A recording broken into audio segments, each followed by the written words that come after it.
As a longtime practitioner and teacher of shamanic practice, I'm always curious about many aspects of the shamanic journey. I also get questions from students and other practitioners about the psychology of the journey and how it might positively or negatively affect the psyche of the practitioner. I'm also interested in the effects of the practice on the larger group, the community. So I asked my friend and colleague Bill Woodburn, who is a counselor and storyteller, if he would help me answer some of my questions. Here is a record of our fascinating discussion. Welcome, everyone. It's really good to be with you again. And I have a kind of a special guest that I'd like to introduce to you today. He's a good friend of mine from, I don't know, years ago. And I've always enjoyed what he has to say, has to share in regard to shamanic practice. He is a psychologist or counselor or Counselor, actually. Psychologist is a legally reserved word, and I have to correct you every time you use I'm so sorry. it. It's the word that pops out of my mouth every It time. does, yeah. But anyway, I'd like to introduce you to my friend Bill Woodburn, um, and I asked him to kind of tell me a little about himself, and instead of trying to make stuff up, I'm just going to read it. So Bill has been a counselor and a family therapist for more than 30 years. In his private practice or presenting workshops, he's enjoyed helping people explore the difficult art of being human. For the past 20 years, he's practiced shamanism and looked for ways to integrate shamanic ideas and practices into his work. He's interested in shamanism of the here and now, learning from the ancestors, but practicing in the culture and with the technology we have in the present. Thus, we are being recorded on Zoom at this time. So, is that pretty much accurate? Would you like to add anything to that, I or think that's great. I think that's great. okay, very Yeah. good. All right, so I have a few wonderings. I think is a good way to phrase that. But I think a good place to start in terms of the psychology of the shamanic journey and all the topics around that is to simply ask, what is shamanic journeying?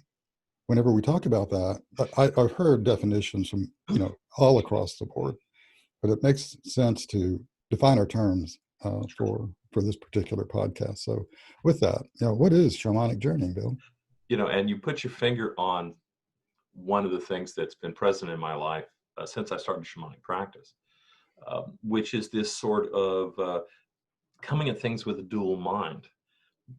I spent a lot of time studying social science, psychology, and that discipline has a very different picture of what human beings are and what shamanic journeying would be. And then my experience as a practitioner, and those don't always line up. So one of the things you'll be hearing from me in the answer to the question is, well, this is what I learned, but this is what I've learned from doing.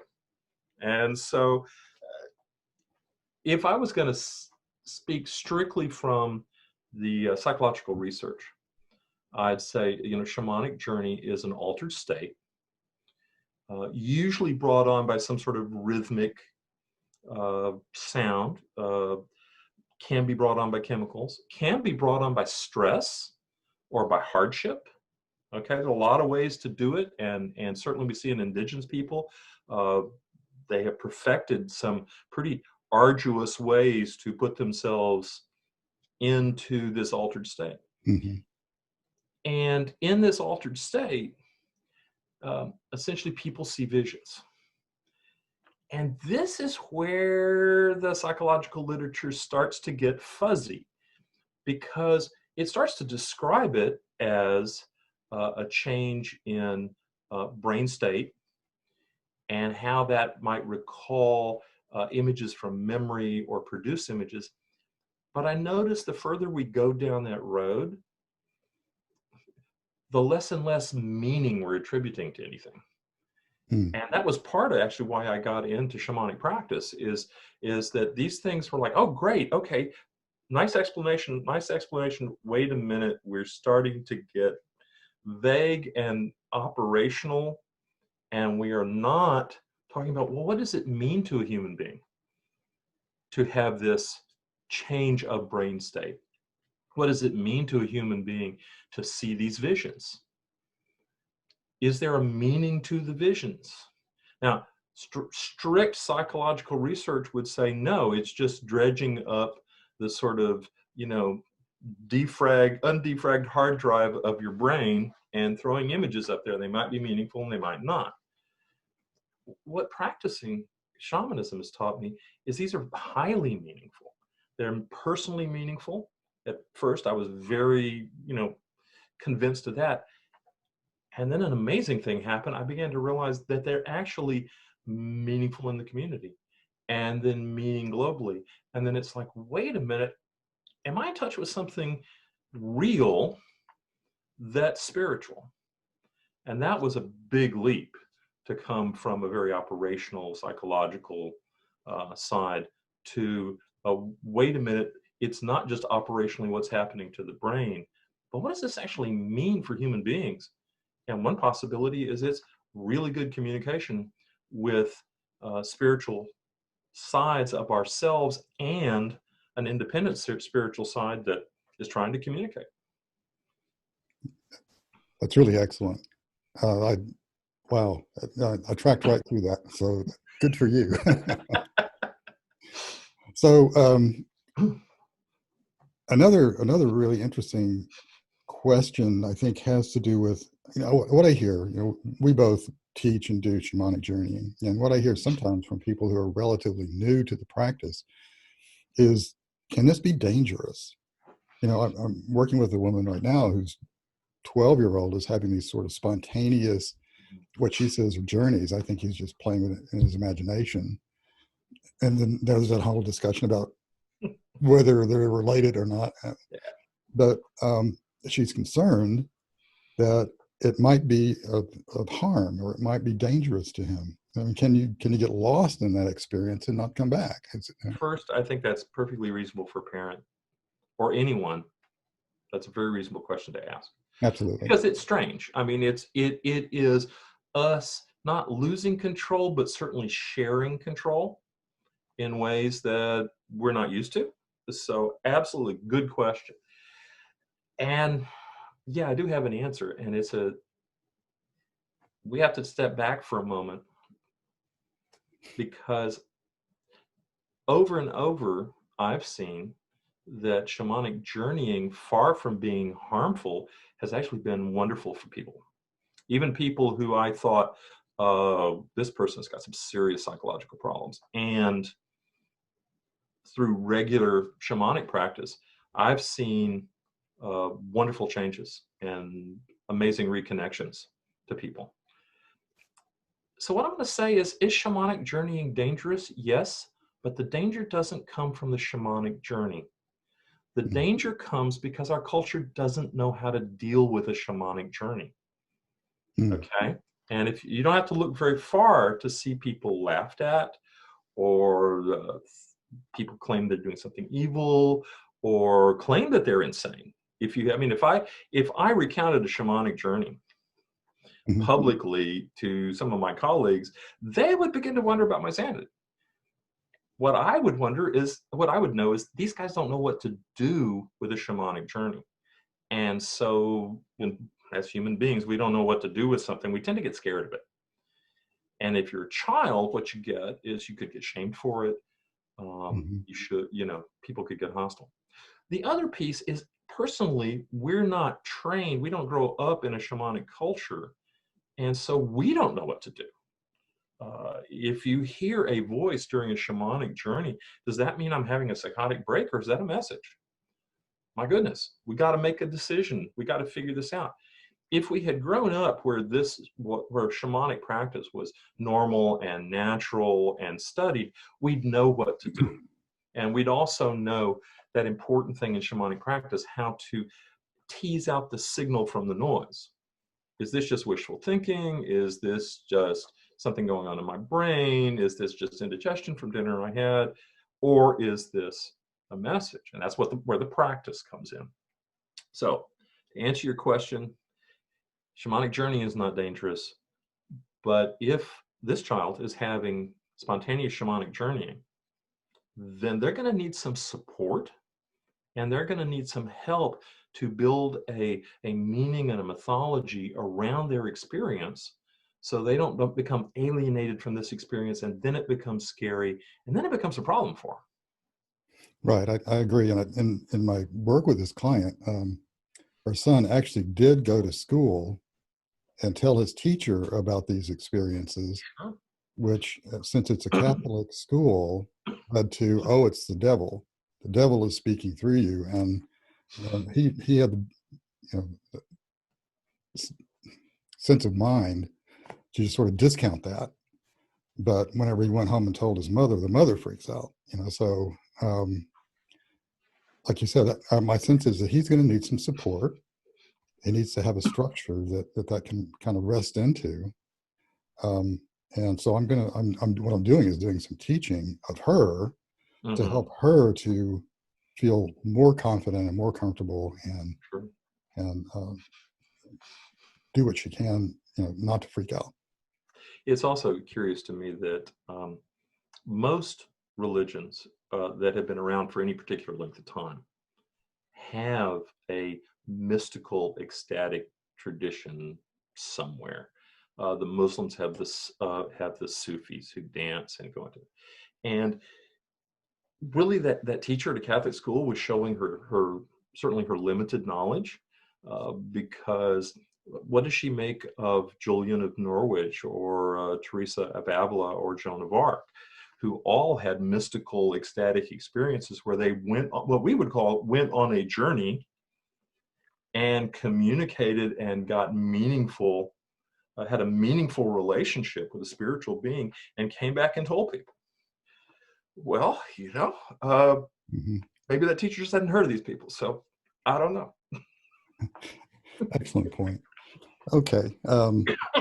So thank you, Bill. That's going to be helpful in my working with my client and her son. So, another thing is, one of the key elements of the shamanic journey, as you mentioned, and I think your definition was about rhythm. Oh, yeah. And we have talked about that range between 160 and 240 beats per minute is what you're aiming at, and anywhere in there works. Mm-hmm. Right? However, you and I both have had the experience where sometimes it's too fast and sometimes it's too slow, and how do you like hit that? And I'm sort of going right down the middle with 200 beats per minute. But it can also be the technology can help us to, it seems like, this is the question, the technology can help us to tune the experience if we know enough about it. Sure. And what we want to be able to do that. So let's imagine what we're trying to do with that rhythm. There's no particular magic in the rhythm itself. What we're doing is what's called entrainment, a psychological term, which we've noticed that when people are listening to a repetitive rhythm, that can be shamanic journey. That can be a rock concert. Okay. Deep repetitive rhythm, particularly it tends to be in deeper tones. Okay. We notice that brain state and heartbeat and respiration and a lot of nerve indicators all start to line up and become balanced and even and all part of the same system. And that's profoundly relaxing, profoundly healing. But what's happening, though, is sometimes our system is jangled in one way versus another, and we need a slightly different rhythm to connect with it. Not the rhythm problem, but what are we receptive to at that time? If I've just been out jogging and I come back, my heart rate is really high, and if I start with a slow rhythm, that's going to be hard to entrain to. I might have to start with a faster rhythm and then slow down, slow down, slow down until I feel the entrainment sort of meeting and happening. And so it's something in shamanic practice that most people tell us about sooner or later, that, at some point I just felt like my body got on board, my body released or relaxed, and there was this particular moment. And I would say, yeah, that's when your body finally got entrained to that rhythm. And it wasn't just a rhythm in your ears, and it wasn't just a rhythm in your head, but it went all the way down. True, and that's a good explanation. And it reminds me of I have an app on my phone that I play at night to help me kind of Sure. relax and go into that sleep state. And I noticed that it begins with a really high tone, and then it very slowly begins to descend into a lower and lower and lower tone. And I can feel my body beginning to adjust to the restfulness of the lower tone. And then it goes on to its, whatever it's going to play at the moment. But that also, it doesn't have to be rhythm, right? I Right. mean, there's singing, there's chanting. Sure. We use bowls sometimes and gongs and a lot of other instruments. Is there anything? This is going to be a weird question, but I'll ask it anyway. Is there anything particularly special about the rhythm as compared to all the other potential sounds that we can use to enter that trance state? Well, remember that for entrainment, our body is trying to match the rhythm. And if you keep moving the rhythm around, it's going to have to chase it. So what you want is something fairly simple. I don't know that it has to be a particular tone necessarily or whatever. But one of the things that it's been funny for me is now having done so much shamanic practice, which is a very repetitive tone. If I go to a standard drumming circle where everybody's got all these different rhythms, and it's like my shamanic brain starts to try to chase every rhythm and gets confused and disoriented. And I realized that part of shamanic practice for me, I've gotten very good at entraining to the beat. But now, of course, it tries to entrain with stuff that's going all over, and now we've kind of got a problem. So I'd say something pretty regular. It helps if it's deeper, but I think that's just, that may be me, or that may be cultural. I can't really speak to the brain part of that one. Okay, I understand. It's a good point. The next question that I had to do with, is the experience restful or stimulating? I think we probably kind of mostly answered that. Well, I'd like to add a little bit if I could. Oh, sure, please. My answer to that, is it restful or is it stimulating? The answer on a really good journey is yes. It's both restful and stimulating. That's one of the things that people say about meditation, about contemplative prayer, about shamanic journeying, that the peculiar part of it, it is relaxing, but it's not shutting down. It actually increases focus, increases clarity. Some of the clearest times in my life have been on a shamanic journey. I feel like I can see more clearly, I can hear more clearly, I can feel more clearly. And yet, it's not because I'm tense, it's not because I'm trying harder. It becomes a thing I can do without trying. And I think that, to me, that's one of those very healing moments where, sure, I've had plenty of good massages or relaxing music and where I'm just relaxed, and that's wonderful. But to be relaxed and clear and focused all simultaneously, I think that's the mark of, am I journeying? Am I doing a high level journey? To me, that's the mark of a really gold star journey. Okay, my brain just went two different directions. Good, let's go both directions. Yeah, but I can't do that in video. So you have to have hyperlinks and but one of them is that, and I'm going to follow up on the massage thing. Sure. Because whenever I get a massage, it's frustrating that I can't actually go to sleep. Yes. The way that I do accept massages is that I'm tracking wherever it is that the therapist is working with my body. Sometimes I lose track, but most of the time I'm tracking it, and I notice that I am relaxed and aware at the Yeah, same time, sure. to the point where whenever he or she might hit a spot on my body that holds a memory, and Yes. memory pops up, Yes. then I can say, "Wait, time out. Stay there. Work on that for a little bit. Let me figure this out." One of the things that when sometimes people say they're disturbed about shamanic journey or massages for that matter, one of the things they mean is exactly that, that they were hoping that the shamanic journey would be a shutting down where they could get away from their internal state. Hmm. And what they've just experienced perhaps is a journey where they were relaxed but focused, and now they're more aware. And you know uh, our society is very, very big on teaching people to be unaware as a defense mechanism to Hmm. make it through some days. We've all learned to turn off our awareness. Now that may be as old and inculcated as big boys don't cry, or women are always nice, or just get on with the job, or all the little tricks we have to not feel, not know. You go into shamanic practice, one of the things is you might start to know what's going on in there. Now, I don't think that's a bad thing. Remember, I'm a counselor. I'm trying to help people know what's going on in there. But I understand that in our culture, that can be profoundly disturbing. And sometimes what's going on in there is something that needs some very powerful healing.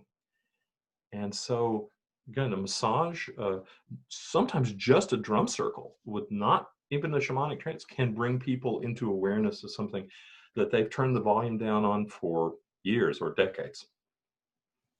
Yeah, or maybe don't even remember at all. Oh, yeah. Compartmentalize that You one. turn the volume down far enough, you can't even really hear the beat anymore. Yeah, that's true. And the other fork, the other branch of that fork was thinking about a client of mine who's also a therapist who works with children. Hmm. And sometimes she'll have a drumming CD playing in the background while she's working. I think with Sure. one particular child that she's mentioned before, sometimes it really just sort of calms him down. Oh, yes. And other times, the exact same track at the exact same volume will ramp him up. Hmm. So it's almost situational or contextual, the kind of response that you may have in your body to that rhythm. Is that pretty accurate? Oh, absolutely. And that's where we circle back around to just shamanic journeying is not the it is not the best thing. Mm, Shamanic journeying inside a container that helps you understand the context, provides meaning, that introduces you into it and holds you as you come out is incredibly important. It's not just I'll play a drum track, it'll calm the kid down. It may or it may not.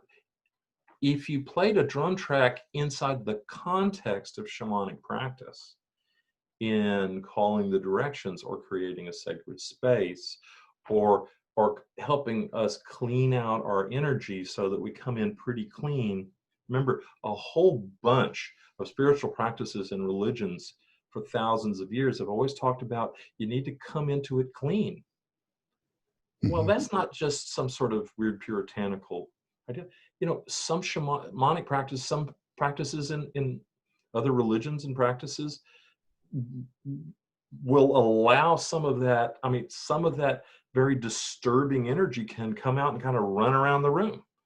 And so you need an experienced guide to help form that container and that context so that when you take the journey, so when there's the rhythmic beat, whatever it is, that there's a supported journey. Okay, and I'm going to lean into that just a little bit because what you're describing I think, is what we experience as a journey circle, where we have a bunch of people all together. Yes. However, many people I know individual journeys. In other words, they do it by themselves at home. Mhm. And the way that I heard what you're saying is that the nature of the container is such that if you're doing it on your own, you have to create your own sacred container. Sure. And I've often referred to that as the outside or outer technology of the journey circle. I mean, you want to lock the door, you want to turn off the phone, you want to turn off the lights, you want to make sure the dogs are taken care of.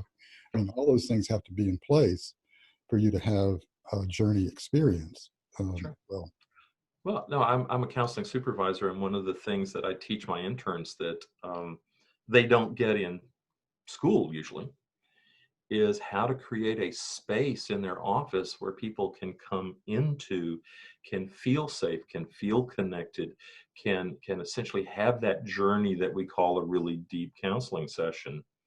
And that it's not just, oh, I got this office, I'll just breeze in, I'll just do this. No, there are things that you need to do. Where are you sitting? Where are they sitting? What are the color of the walls? What is the sound around? How big is the space? How small is the space? I mean, there are a lot of things. And a good counselor knows how to use those as part of the whole therapy, as part of the whole way of healing. Um, in these COVID times, I've been away from my office, and one of the first things I felt is that I had lost one of my best tools, hmm, which is that sacred space and that lovely, safe, but uh, a space that would still call to people to respond to it. Good journey circle is the same way. It's a hmm, sacred space, and yet it kind of calls something out of people. It's not dead space. It's not let's all go to sleep space. It's kind of vibrant space, and it's kind of a space ready for a dialogue with us. great. Thank you. That's really helpful. It is helpful. Um, so you're a counselor, and I assume that, well, let me just ask it this way. Do you ever, I hate those broad terms, like Ever. do you ever work with your clients in terms of helping them with a journey experience in the context of your work with them? Okay, there are a couple ways to read that.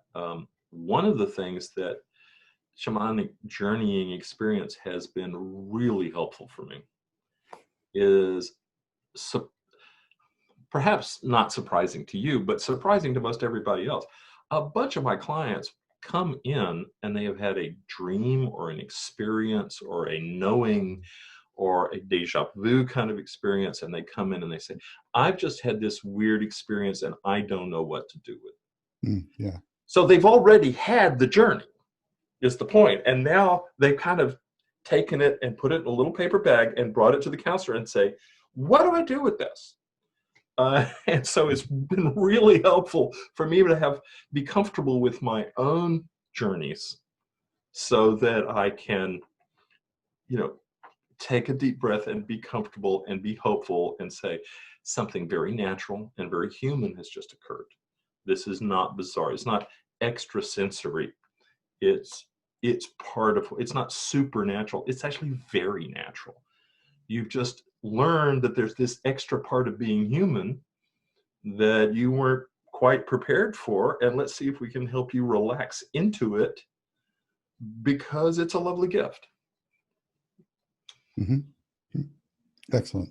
And I can tell you that you probably had the same experience as me, where a client comes in, a new client perhaps, and they say, I have something really weird to tell you, but is it okay? You know, that's weird.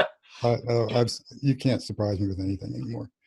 But yeah, the idea of helping them to unpack that experience as a natural human experience is really profound. And I hope that the people who are watching this realize that we're not talking in a vacuum here, Oh, that they will have experiences as well, with or without being in the journey, and to recognize it as a kind of an opening into a part of their humanity that they may not have seen or heard or expected. And of course, our first response is fear. mhm, It's unknown. mhm, Maybe I'm going crazy, and Lord knows crazy is a bad thing. mhm. And so, anyway, I would like for people to recognize the importance of what it is you just said, that it is a natural part of our humanness. It's not only natural, we have some evidence that we have been doing this at least since the last ice age. So human beings have been exploring this as a natural part of themselves, again, for at least 50,000 years. And that's a lot of time. That's a lot. They always say, like, 10,000 hours to be an expert. Human beings, we passed 10,000 hours a long time ago as far as doing this. I think the thing that's been sad is that we've known less and less about what to do with it as we have, gone on in history. Early people were faced with the same thing, and I think they did it better in many ways. I mean, they painted terrific art on the caves in southern France and Spain, and I thought, yeah, what a great thing to do. A bunch of guys in Australia did some terrific painting on rocks there, because as a response to what is this weird experience. Hey, let's paint this. Great idea. Not let's suppress it and have you been taking your meds, but hey, hand me the purple. I think I want to put it over here. Much better response. Yeah, excellent point. And I think the last question on this particular segment, I'm curious about, and then what I'd like to do, just to let you know, is just take a short break. Sure. And then we can move into a whole different kind of topic. But the last question on my particular list is, in what cases should journeying not be used? Are there such things? Again, my professional side and my shamanic side are, trying to come together on this. Here's what I have learned from experience in shamanic circle. It is important for people to go all the way through the process. There is a process going on in a well-run shamanic circle of being able to come in our everyday state, to build the container, to entrain ourselves, to move into the spirit world, to come back out of the spirit world in one piece, to make sense out of this and to close that all up. Now, if people don't go through that experience or don't have someone to guide them through that, that can be a problem. If people come in and they're sort of in the middle of that experience, perhaps they've been taking some chemicals before they came, or they have been in a really difficult situation in their lives before they came, they may be sort of already in a different spot and not able to go through the process very well. And so I keep coming back to the idea that this is not, the journey is not a moment, it's a process. And we tend to want it to be, oh yeah, I had this great 10 minutes. Actually, that great 10 minutes takes about 2 hours to set up. Just to get ourselves ready. And that's part of the safety of it, and it's part of the richness of it. People say, oh, I felt bad after the journey. Well, what did you do? I played a drumming CD, and it's like, well, where were you? And what were you thinking about before? And were you connected to any spirits that were helping you, or did you just Lone Ranger it through the spirit world and expect and hope for the best? There are a lot of things built into shamanic practice that are there to assure that the journey is healthy and helpful and something that builds us as opposed to, rattles us.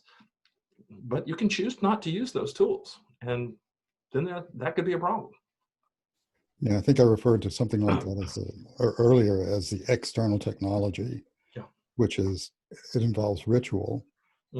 And people can be free to choose whatever rituals they want as long as it helps them, supports them in the process. But I always encourage people to have some kind of ritual. If you light a candle or lock the door, or whatever it is that you do, burn incense if you want to. But the idea of using ritual helps create the container, and it can take a while to create that container. Right?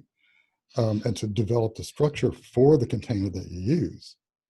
But it's helpful not just for the idea of like safety and security, but it's also a part of the process of the journey. Mm-hmm. As you do the ritual, you're changing your brainwave state, and you are moving into that part of your awareness that helps you to um, have a good journey or have a good experience, as And opposed to just dropping in and saying, "Okay, go."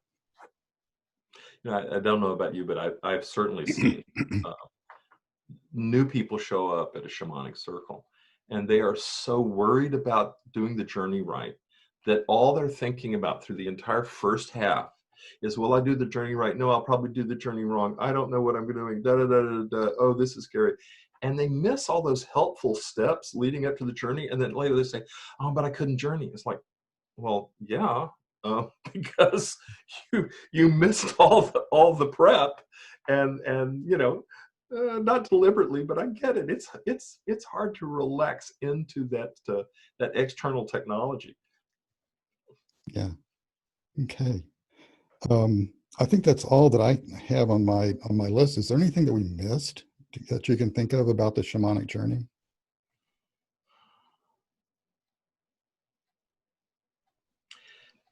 There was something that you spoke to that I just want to mention. We both mentioned it. Children will have shamanic journeys. Adults will have those moments whether we call it contemplative or ecstasy or visions or whatever. Um, and I think that is a very healthy side of us trying to come out. It's a normal, natural thing. And so that if you're new to this and you're watching this, there's nothing wrong with you psychologically if you have something of a mystical moment where you know things you didn't know, or you feel like you're going on a spiritual journey. That's actually more normal than the normal that we teach people. Great. Thank you. Good to remember that. Okay, what I'd like to do is to take a short break Okay. and come back together. And the topic for the second part of this, I think we're going to upscale the conversation a little bit, Okay. and we want to talk about, or I want to talk about, the mythology of the shamanic journey. Sure. I'd love that. Okay, we'll be back in just a minute or two. All right.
Welcome back. I hope you enjoyed your break. And as I mentioned before the break, what I would like to do is to upscale this conversation into the realm of, I don't know if this phrase actually makes sense, but less practical and more mythological. Sure. Yeah. And the reason I want to ask you this is because you are a storyteller and you do excellent stories. And the reason I think that you do, my personal opinion and observation maybe, is that you are able to hook into the mythology of the story that you are telling, as opposed to just, reading out of a book. We've talked about that before, about how stories were not written down because they needed to be fluid and flexible. Yes. Okay. And there's a real quick tie-in that I want to mention, that I'm doing some studies in Irish paganism. Mm. And what I've learned looking at first century Ireland, there's no information. Nothing is written down. There was nothing written until the Christians began to move in. And then they started writing like crazy because they loved it. Sure. But in some of the study that I'm doing, I'm realizing that words have multiple meanings. Yeah. And the way that you hook the words together into a sentence or a paragraph or a story matters. Yes. And so I think, I'm backing up and saying, this is what I think about Irish mythology. Since there was nothing written down, everything was fluid. And so lore and legends are woven into the tapestry of what it means to be Irish. Yes.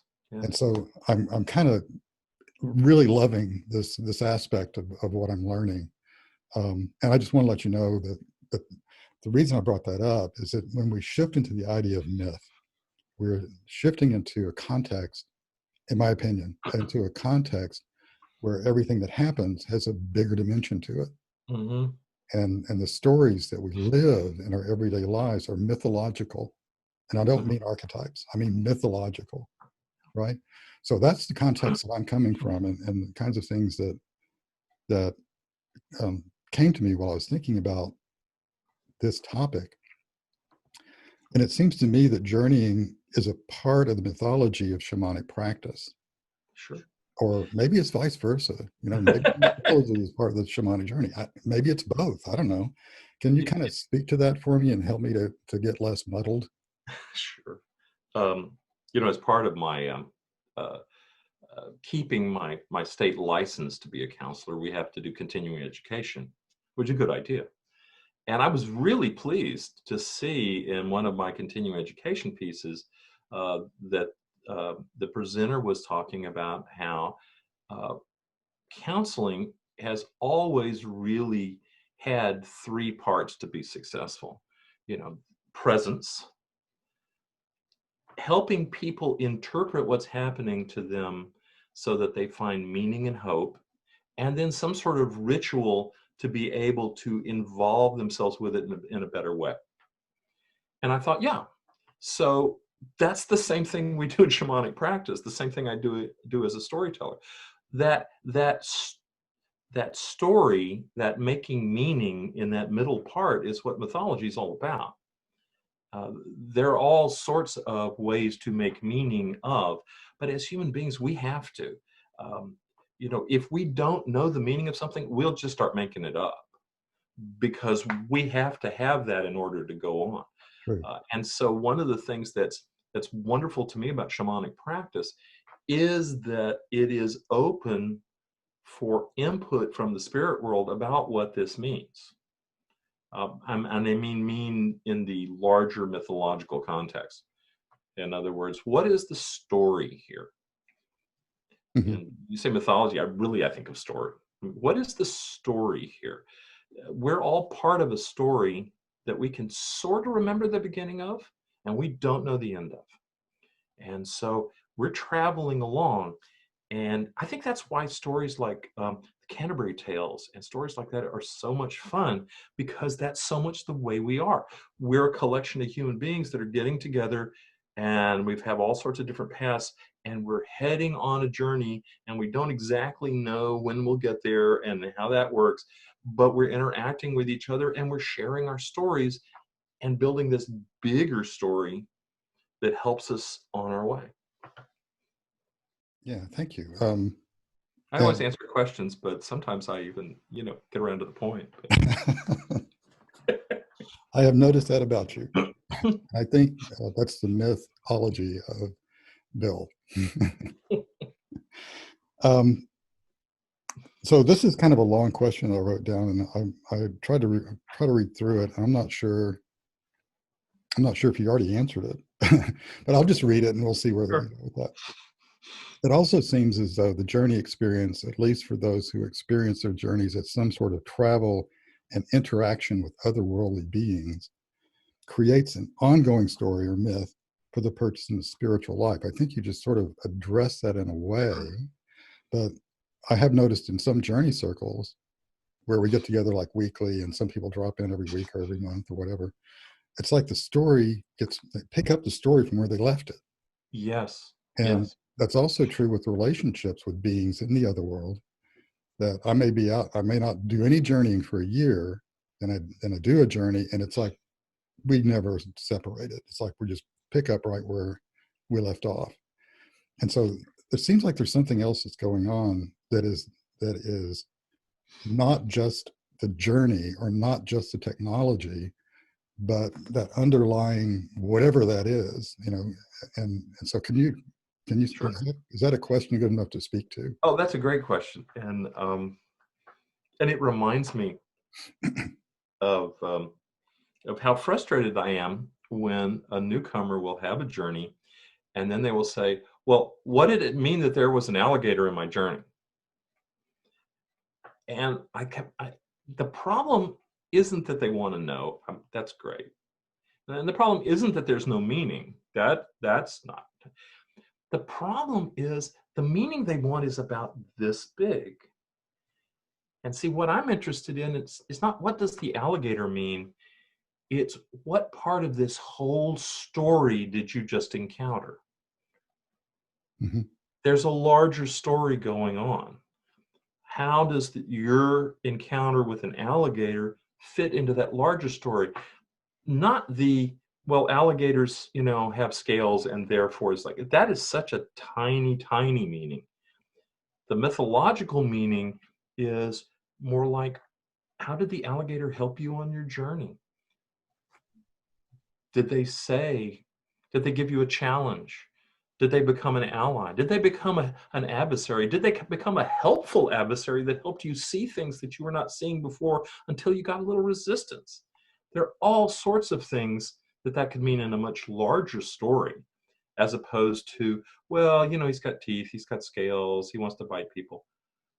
Well, that's true, but oh, so limited. Mm-hmm. Absolutely. I don't know if I ever asked you or talked to you about this. When we've been together in journey circles, I often will say things like this. I often don't remember what I actually said, but I do say things like this, and looking at the idea of the symbols and the idea that the journey is a direct communication with spirit, Mm-hmm. which I define as that which is bigger than I am. Okay. And so we ask a question, or we have an intention going into the journey. And then we have everything set up, and we begin our journey. And at a certain point, it becomes not so much our imagination anymore. Mm-hmm. It's a combination of imagination and the spirit and the dance that happens between that and inspiration, correct?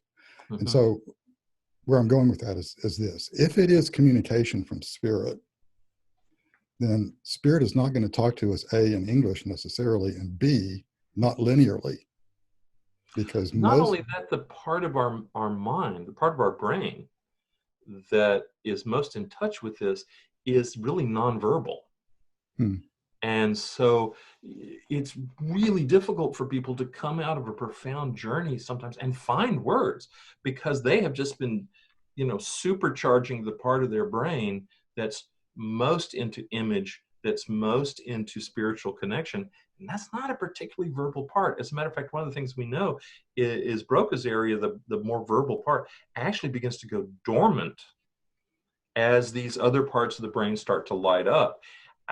Not exactly an either or, but close enough that it's a real skill to be able to talk about the journey you just had. Oh, excellent. I did not know that. So I appreciate that physiology. And the other piece of that for me is that whenever we have that experience, everything in the journey becomes the answer. Yes. It's like, so what is the landscape? What does that look like? Is it a forest or a seashore or a cliff or all of that? That's part of the answer. If it's night or day, that's part of the answer. That whatever it is, the being that shows up, if there is a being that shows up, and you have a encounter with that being, it's not just that being. It is that being who is a living being within the spirit world who also brings the message, and that is part of the message. So everything is part of the message. And part of what you're talking about is that because of the demands of the culture that we're in right now, we're so biased towards analysis as a way of dealing with things.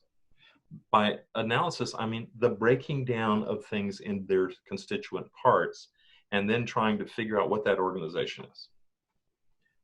Well, the curious thing is that doesn't work with a shamanic journey. I think that's one of the reasons why some people that are very scientific and very intellectual have so much trouble with the shamanic journey, is because they grab their favorite tool, which is let's chop this up into little slices and put it under a microscope. And then they go, but there's nothing there. Well, no, there isn't, because it's not about all the pieces. It is about that larger system, that larger context, that larger story that these are all pieces in. I could probably take out all the words of a story like Cinderella and jumble them up, and you would have all the words to Cinderella, but I bet you wouldn't have the story. It wouldn't be the same, just because you have all the extra little pieces. The real trick here in, I think, shamanic practice, certainly for me, has been being able to move from that analytic side, which is still useful, nothing down on it, but being able to move back and try to get into that mythological side, try to get into that side that sees the interrelationships between all these pieces, not just the pieces. And I think that's a lot what shamanic practice is about. I actually also think personally that's what a lot of psychological healing is about. That sometimes what I see, particularly in people that are very anxious that come in, is they have divided the world into very small parts, each of which is pretty scary. And they don't have an overarching story that helps gather these up, provide them with some meaning, provide them with some hope, see some way that they are part of this story, not excluded from this story, and do have some input, can co-create the story. And that's, to me, what good psychological health, what good counseling is about. And I think it's also what shamanic practice is teaching. I totally agree. I see it quite often when people get into the intellect and they try to figure it out. And once they figure it out, it doesn't make any sense. Yeah, when is figuring it out not really figuring it out? Yeah. Exactly. And the idea, though, is we want to emphasize that we're not talking about denigrating our intellect. Yes. We're talking about putting it in its proper place and not having it drive the bus. And that's so true for most things that I ever run into in life. Is like, if I ever get my head in the way, I'm doomed. I had a client one time says, every time I come in here and I'm all intellectual, you ask me about my feelings. And every time I'm, expressing my feelings, you ask what I think of them. And I said, yeah, because the point is to get balanced here. It's not, one is not bad and the other is good. This is, can you do both at the same time? That's a trick. It's a trick that human beings are particularly suited to do, and our brains are even organized to do it. But it takes some effort to be able to both see the forest and the trees at the same time, to be able to see the next step ahead of you, but also remember the journey. Mm-hmm. And the relationships between all the parts. Yeah. Just the idea of the story, if you take all the words out of Cinderella and you remove it from the context of the telling of the story, then you got a bunch of words. Yeah. And that's why the storytelling is so important, in my opinion, in our culture. Mm-hmm. Is it connects us not with just the bits and pieces, mm-hmm. but the overarching context of all the bits and pieces. And it helps us to, well, I want to say that it helps us to heal, but it's bigger than that. I mean, it helps us to be more who we are. It helps us to be more human, which is what I think we're really working on. And there's an extra piece here. When you were saying that the Irish used to not write down any of the stories, and that makes perfect sense to me. And now some of that's about flexibility, but some of that is about the shamanic aspect of a story is also in the rhythm of the telling. If I write something down, unless I'm an incredibly good writer, occasionally Shakespeare was able to do this, some other terrific writers, where there is a rhythm that comes out of it. But most writers, it's the words. And there's no rhythm there. There's no journey there. That you need that rhythm. There is a storytelling rhythm. And preferably, it needs to be with a live audience, because I vary my rhythm to entrain the audience. I start out at one rhythm and I move, and we begin to move together. And I can feel it when the audience greets the story and welcomes the story. And it may be like the second or third story that I tell before this happens. I'm a patient man. And and then all of a sudden they have greeted not just the words of the story, but the rhythm of the story, the experience of the story, that information and meaning that's in the telling of the story that is different than the words, that's even different than the characters, that's different from the plot. There is an extra something that is there in the rhythm, in the connection, in this dialogue that we have back and forth between the teller and the listener. Also true in the counseling room. I'm outside the counseling room, I'm a storyteller. Inside the counseling room, I'm a professional story listener. But what it really means is I'm just very good at that subtle dialogue, sometimes even nonverbal, that goes back and forth between people. True, very good. And what you were just speaking of in terms of the pacing or the rhythm of the story, as an author, as a writer, I sort of reflected that I kind of do the same thing whenever I'm writing, particularly fiction in that particular genre that I work in. You know, I do it in like 4 passes minimum. Mm-hmm. The first pass is just getting the words down. The second pass is always slowing things down. Mm-hmm. And it creates a pace, and some parts have to speed up, and some parts have to give the character a chance to react to what's happening. Then the third pass is generally sort of expanding the scene. So what are the colors? What does it feel like? Is there a breeze? What time of day? And so I put it all into a broader context. And those are the main 3. But it's like, as I'm creating a scene, I have to be aware of the pacing of the story. It's not just words. And I have to say I'm much better at it now than I was like 8 years ago.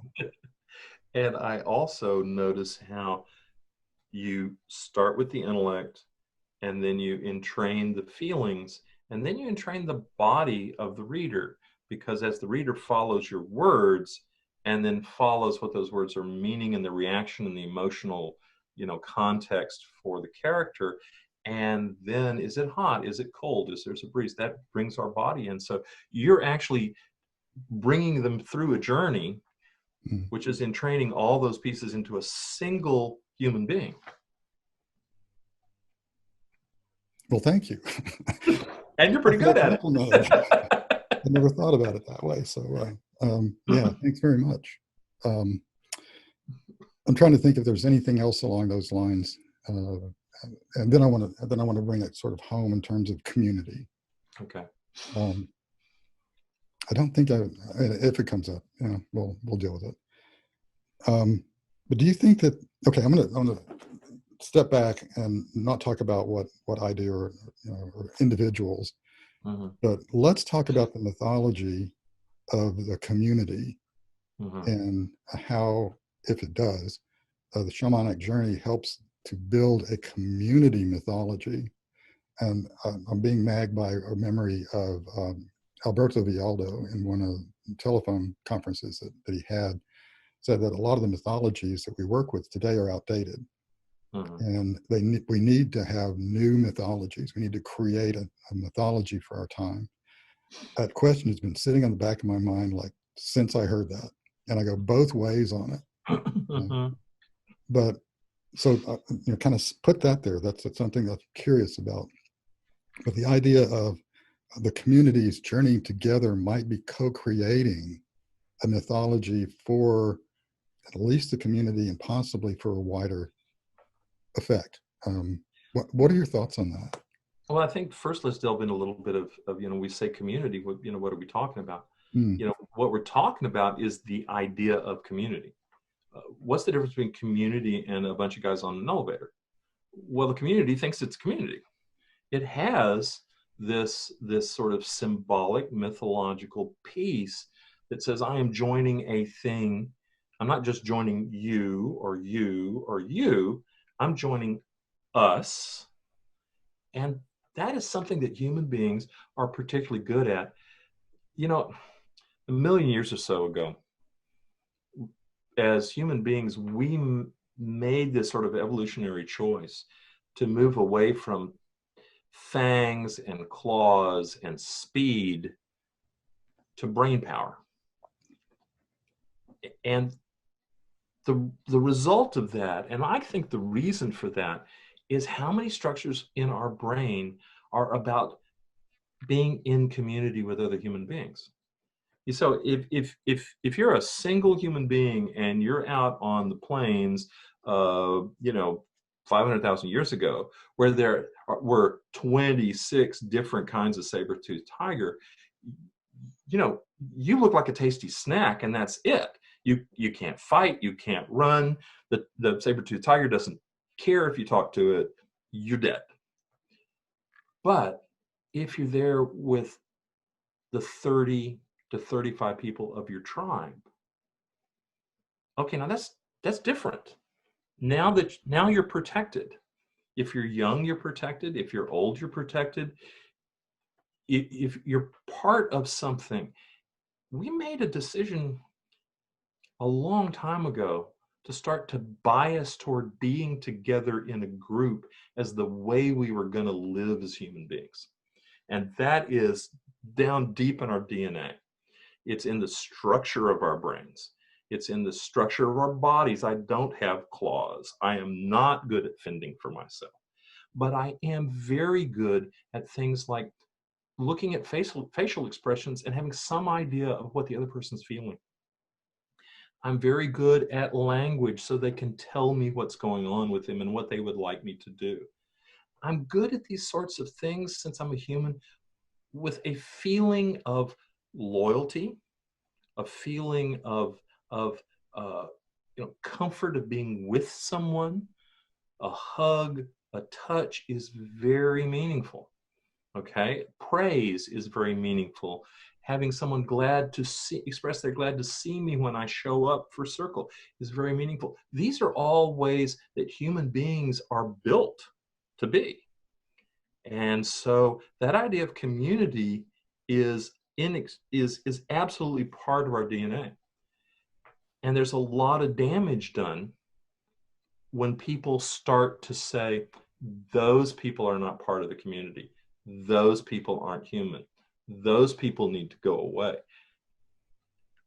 What we've been working on for at least 1 million years now doesn't understand that. We're biased toward how do we get along with those people? How do I deal well with my neighbors? occasionally I'll be talking to somebody and they say, you know, well, life isn't fair. And I say, wait a minute, wait a minute. We know that people have been working on fairness for about 6,000 years. Hammurabi's codes were carved into stone like 5,000 years ago. And it's somebody trying to define what fairness looks like. Now, yeah, the world is not inherently fair, but as human beings, we know that fairness is an absolute necessity in a community. And to violate fairness actually threatens the community. That's why everybody gets weird about unfairness. It isn't because we think the world is naturally fair, is we think communities that work are naturally fair. Mm-hmm. And to see that violated means that we get disturbed. And the disturbance goes way down deep. Oh, well, if we start breaking up as a community, well, then what's going to happen when the next saber-toothed tiger comes along? I'm toast. I not only, am biased toward community, I need community. I can't grow the fangs back. I can't grow the claws back at this late day. I need these guys. And so we have a way to see community as this larger thing and to join it. And really, a lot of that's pretty hardwired into our human brains. That's true. And my excellent description of community and why we need it. And I often talk to people who feel like they're lone wolves, that lone wolves do not exist. They're either sick or they're dead, so they're kind of, they need each other. The pack is important, and so is community. And so there's that. And I guess my original question had to do with, as we get together and we journey together and we interact, as you and I both know, sometimes the journeys are not just for me. Mm-hmm. Sometimes the journeys are for everybody. Sometimes the message that we come back with is a global message or a universal message or a community message that we all need to hear. And so what I'm extrapolating from that, I guess, is that in the journey work that we do together, are we creating a myth for our community? And there's like 4 questions that just came in, and I can't. Well, let's just start with the first one and go from there. Okay, great. Are we creating a myth for our community? Absolutely. And we do it often through both language and, well, I almost said language and action, but action is also language, the wider definition of language. Mm-hmm. When we call the directions, that's not just calling the directions as a spiritual exercise. That's also creating a sacred space. That's also creating a community that is here in the sacred space. That's also knowing where, as a community, we are sitting in the wider world. I mean, there are layer upon layer of each thing we do in a shamanic circle being part of building the community, as well as maybe 3 or 4 other things it's doing. So that absolutely, there is a piece of the community that is being built, and a mythology, a story. A friend and colleague of mine was interested in coming to Journey Circle. I said, she said, well, what do we do? And so I just went through, 4 or 5 different things we did, just so she would know what to expect. And I noticed that she sort of brightened up. There was a part of her that realized that even the simple steps we do are about coming together in a community. And so there's an action there. There's like an action mythology that we go through, where we, stand, we lie down, we do this, we drum, we light candles. All of those are an important piece in the community also. Yeah, we tell each other the story of our community, and therefore there is a community, and therefore we're part of a community. And we're all creating a story. And we're all creating the story. What I think is kind of interesting and fun is that we're not just humans creating this story, but as a shamanic or as a spiritual community, actively and intentionally inviting spirit to come in, we are creating this mythology through inspiration with the other beings. Yes. With the other world. And with a part of ourselves that's thousands and millions of years old. That's that. Sometimes I'm talking about bringing our ancestors into circle, and then I realize I do that every time I show up, because I am the sum of my ancestors in some very real and biological ways. That I show up already set for community, already set for journeying, already set to the sound of the drum. I mean, I'm coming home in a lot of ways when I just go through the door or show up at the circle. That's a really good point. That we are the best version of our heritage. Hopefully, Working on that. Working on that. Trying to. Is there anything else that you would like to just kick back and let her rip about this, either this topic or the shamanic journey we talked about earlier? But is there more about community that you'd like to ask? Because you said you had several questions. Maybe I covered a bunch of them, but I think you covered most of them, and I think I was tracking through what you had said to see if it matched that. But let me see. There was.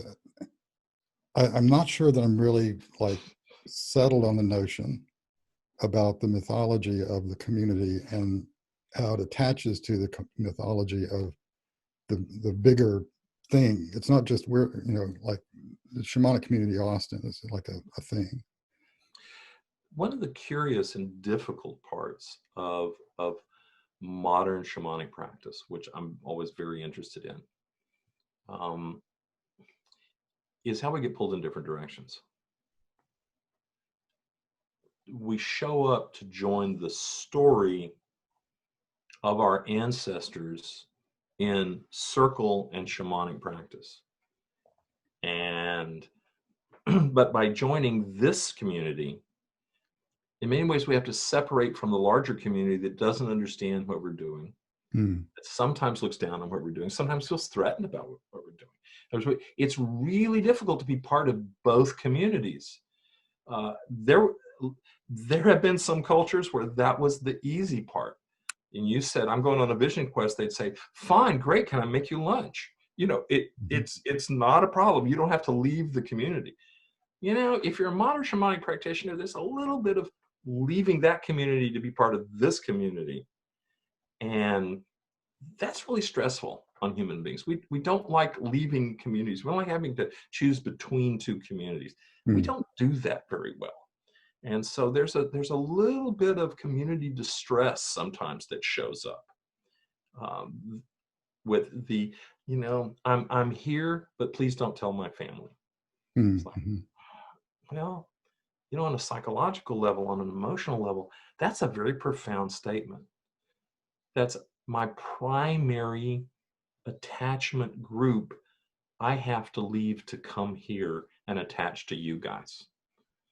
Now, there's no badness here, but just think of the sort of inherent wounding that goes on to have to make that choice. Yes, that's excellent. And we do, we're sort of forced in some ways to make those choices, and they're never easy. They're never comfortable. And a lot of times that choice making never works. And so I became aware while you were talking that my brain is trying to chop up the concept of community and then try to string it back together again. And that's why it's not making any sense. Case study and chopping things up. Community is both important, but it's also pretty natural. So it's one of those things that will happen unless you try to, put wedges in there to drive it away. To be more current, one of the things that we're still battling, I think, are the effects of racial segregation. And that was very important for some people who wanted to keep the old status quo, because if you hang around with other people, pretty soon you figure out how to live with them. And pretty soon, once you've figured out how to live with them, you figure out how to work together. Pretty soon, when you've figured out how to work together, they become part of the same group. And you have to disrupt that natural process if you want to keep those groups apart, because they'll naturally start to come together as recognizing two human beings. Hey, we're both working on this thing. Can you lift the other side of this? It's kind of heavy. And then, and then things happen. Very natural, very human things. Unless you go in there and try to, jam some wedges in so people aren't able to do that. I believe that's one of the more profound statements that I've heard this week. So, and how true it is. I also hope that it is a story of hope, because I think human beings will come together given the chance. And so what's going on is people really wanting to see if they can put wedges back in. But the wedges are old, they're rotten, they're falling apart. Normal human beings are just trying to come together like they always have. So it seems as though we are, in fact, creating a new myth for our times. Yes. And that, fortunately, the myth of humanness in itself, that bigger myth of humanness, is helping us. It gives us structure. That if we identify it and if we work within it, if we allow ourselves and other people to be like human, then that's the new myth that I would like to see that myth created and become an integral part of the human living experience. And there's something I think unique, or fairly unique, to shamanism that is really helpful for building community. And this may be a sideline, edit it out or not as you choose. We're an orthopraxic, not orthodox community, meaning that we really do not put a lot of stress on what people believe. We're much more interested in what they experience, and we're much more interested in the actions they take and the actions they join the community with. If we have a community action to call the directions, do they join us in calling the directions? That's what's required, to join the community. We don't check your beliefs before you get the membership card. There have been moments for, the people report for all sorts of workplaces and groups and where they have like a statement of belief you have to sign at the bottom, literally, before you can be part. And I think one of the strong community aspects of shamanic practice is that I wouldn't know how to even write that card. We're not that interested that you have to be pure in your beliefs to join. You have to come together with us. You have to help us co-create this community. You have to add to the community. We are all working on our relationship with the spirit world. If you're working on your relationship to the spirit world, again, an action, we're all journeying in the same direction. And so we can be as different as all those people in the Canterbury Tales, but we're all headed to the same place. And so we're a community, we're a group. And I think that is one of the incredibly strong pieces of the Shamanic Journey Circle. Thank you, Bill. That feels to me like just the perfect place to stop. Okay. I'm well aware that you and I could carry on this conversation for a lot more time, which is exactly why I wanted to invite you to join me in this dialogue and discussion. Well, thank you. So I've thoroughly enjoyed it, and I have learned so much from you over the years. It's nice to give a little bit back. Okay. No, he has no trouble at all with compliments and stuff. So, okay. Thank you very much, Bill. I appreciate it. And I'm not sure what's going to come around next, but I'm sure there will be something. So thank you for your time. I greatly appreciate your participation and your wisdom. And I look forward to getting together with you in person. I do too. Take care of yourself. Yeah, you too.